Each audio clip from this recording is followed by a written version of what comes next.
dans la religion, comme dans toute chose, il faut toujours connaître la traçabilité de l'enseignement. Et surtout dans le domaine des fatwas, qui est un domaine dangereux. Mais surtout que la fatwa la notion de fatwa est mal comprise aussi.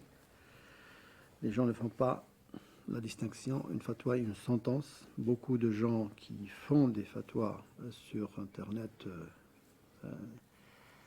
parfois ils condamnent des gens, alors que le mufti, c'est-à-dire celui qui est habilité à faire une fatwa, il n'a pas, religieusement parlant, théologiquement parlant, il n'a pas cette autorité de condamner les autres. Une fatwa, c'est tout simplement une réponse à une question religieuse. D'ordre pratique. Voilà, tout simplement, c'est ça. Et même la réponse du mufti, elle a la valeur d'orientation.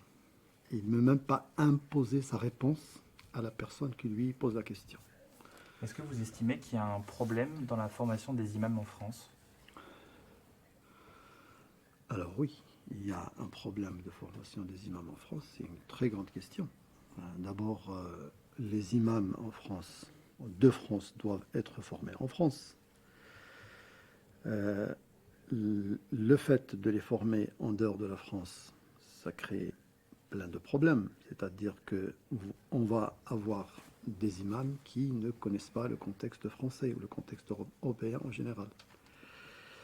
Et puis, il y a aussi le problème du programme. C'est-à-dire qu'il faut faire le choix d'un programme éclairé qui comprend, qui a une compréhension des textes, donc une compréhension juste, authentique, mais aussi une compréhension conjuguée avec une réalité d'une société sécularisée, société laïque. Et la difficulté dans tout ça, c'est que l'islam a toujours été pensé dans un espace qui n'est pas laïque.